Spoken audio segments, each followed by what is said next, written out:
Cléo, c'est un nouveau périphérique de stockage qui permet de mettre dans son produit l'intégralité de ses données numériques, photos, vidéos, musique, et de pouvoir les partager en situation de nomadisme. Comme on part du principe qu'on y met ses données personnelles et professionnelles, l'accès au contenu est conditionné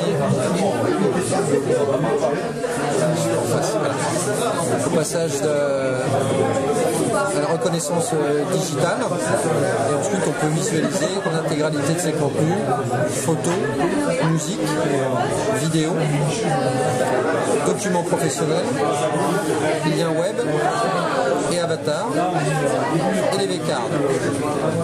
Quand tu dis visualiser, on ne peut pas les lire, on visualise juste les fichiers. Oui, exactement. En fait, ce que l'on peut visualiser, ce sont les photos qui généralement, elles ne sont pas nommées.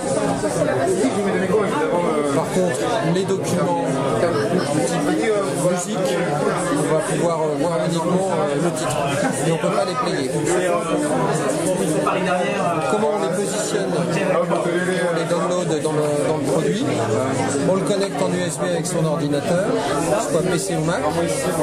Automatiquement, il est reconnu comme un périphérique externe.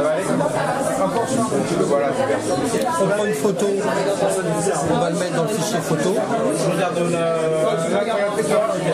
On peut prendre une musique, mettre dans le fichier musique.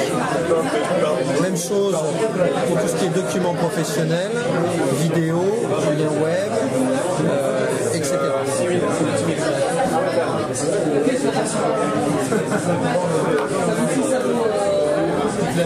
Et là on va les retrouver.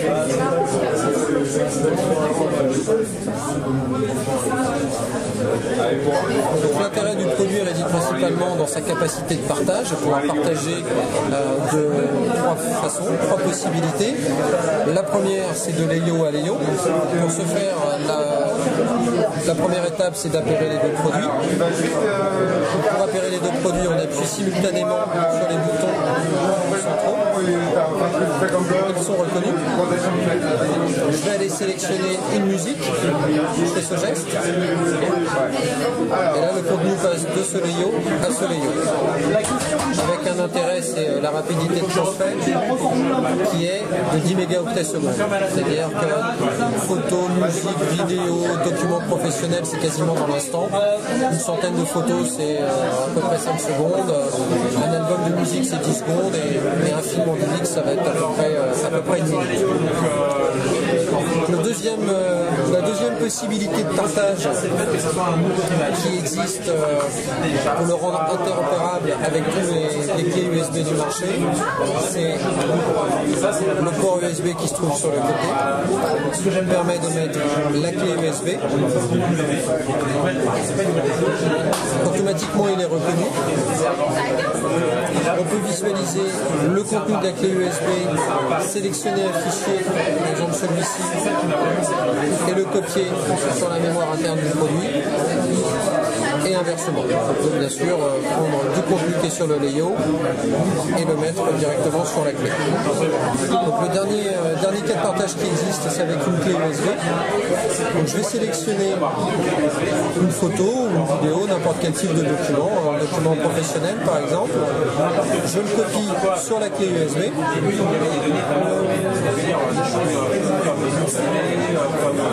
À partir de ce moment-là, je l'éjecte et je peux la mettre sur un ordinateur, une clé USB de 2 Go.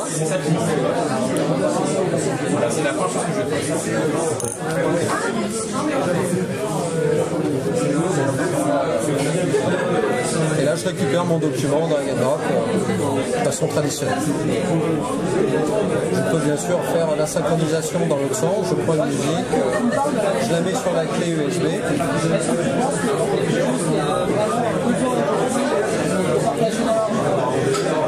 Je la remets dans mon layout.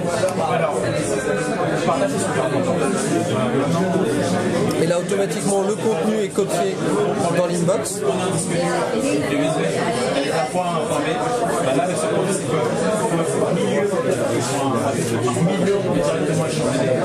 C'est ça qui va changer les usages. Je resserre mon contenu.